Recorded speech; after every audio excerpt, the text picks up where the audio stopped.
The U.S. Navy is ready. They've got weaponized lasers and modern-day catapults. The catapults are called electromagnetic rail gun and guns, and they are prototypes that are going to be aboard vessels within 2 years. Okay, what they do is, well, here, let me quote Talking Points memo on this. Railguns, which have been tested on land in Virginia, fire a projectile at 6 or 7 times the speed of sound, enough velocity to cause severe damage. Yeah, I would imagine so. So they fire projectiles like catapults used to back in the day, right? But they fire it at 6 to 7 times the speed of sound. Well, you got to give them credit, man. That's amazing. And they also have lasers, which, by the way, are invisible. I'll get to that in a second. But they explain why. The main reason is cost, which I'm actually thrilled about, because we have a bloated Defense Department budget, and if they're finding ways to cut costs while still killing people at terrific rates, okay, then okay, God bless, at least it costs less money.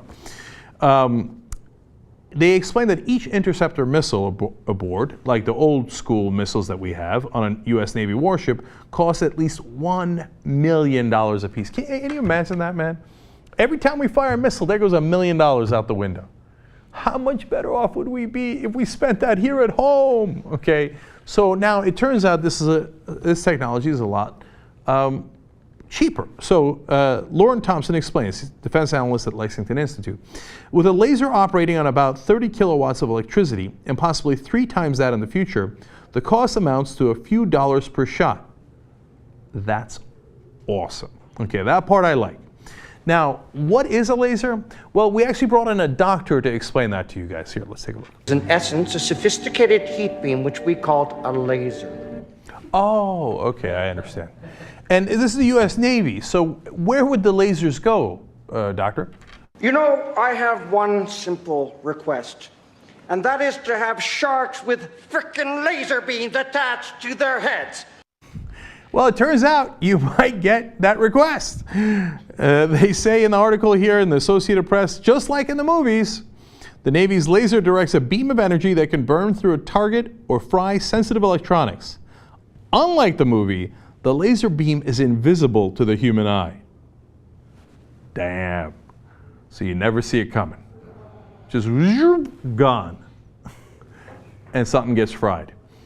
Look, I'm excited that it costs less. I'm not so excited about the damage that these things can do. Okay. Now, one more from our defense analyst. He says, you got to understand, they also have a downside. Oh, okay. What are the downsides? Lasers tend to lose their effectiveness if it's raining, if it's dusty, or if there's turbulence in the atmosphere. And the railgun requires vast amounts of electricity to launch the projectile. Now, look, sometimes it's hard to get the electricity up on the subs that we have, et cetera, or the aircraft carriers. But overall, they'll solve that problem. But the lasers seem to have significant issues. So, I mean, if it's a little cloudy or it's rainy, and if you can't see the lasers coming, don't worry, throw water on them. So don't get too excited by the lasers yet. So Dr. Evil, you might have to wait for the sharks with the frickin' laser beams on their heads. It's kind of wet in the water. Lasers might not work. By the way, when are the lasers going to be deployed? Later this year. It's not the future, it's today.